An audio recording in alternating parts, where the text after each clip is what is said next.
whenever you put a character's life in danger in a show, especially when we do it very rarely. We very rarely get into the sort of this, personal jeopardy aspect. Um, you know, you want to make sure it feels unique and it feels special. And it was it was really a challenge to write. And I wrote the script with Dustin Abraham and Al McDonald, and it was a lot of fun. And I think it turned out to be a great way to launch the year.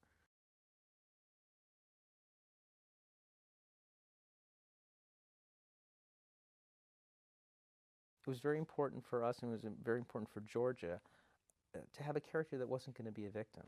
And in reality, what happens in that story is that Sarah extricates herself from that car by being smart, by understanding sort of the physics of what's happening, and using leverage to get out of that thing and get out and go across the desert. And she essentially saves herself. She just pretty much gets to the side of the road and collapses because of what she's been through.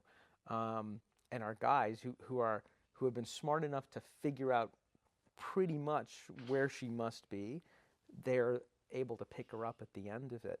But it's a we wanted to do a story of a person who was not going to be a victim.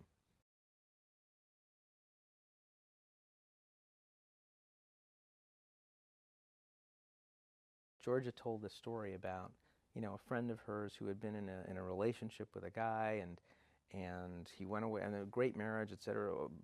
By all measures. And he went away on a business trip. He came back, and she had just left him a note and said, "I can't deal with it anymore. I have to leave." And she said, "I kind of feel that Sarah would do something like that." And I said, "Okay, if that's the case, write the letter."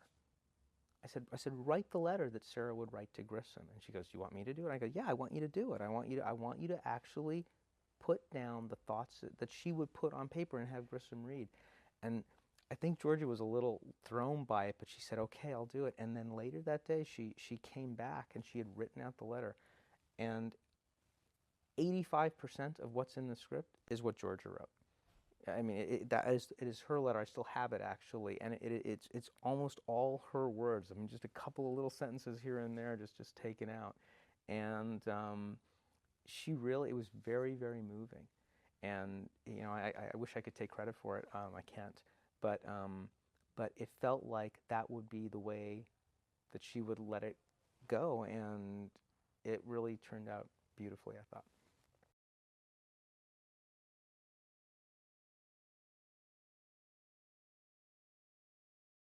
I love doing episodes that are not your usual CSI episode. I think that one of the ways a show can continue to stay fresh after so many seasons is to take chances like this. And where originally actually came from was just the simple realization after many years of talking with Rich Catalani and Larry Mitchell and all the consultants and former criminalists and homicide detectives that we just talked to. All of these guys, all they think about are ways to kill people. They do. I mean, and they have their own, like each one of them says, "I've got a perfect way to kill." I'm not going to tell you what it is, but it's a perfect way to kill somebody. They all have their little schemes.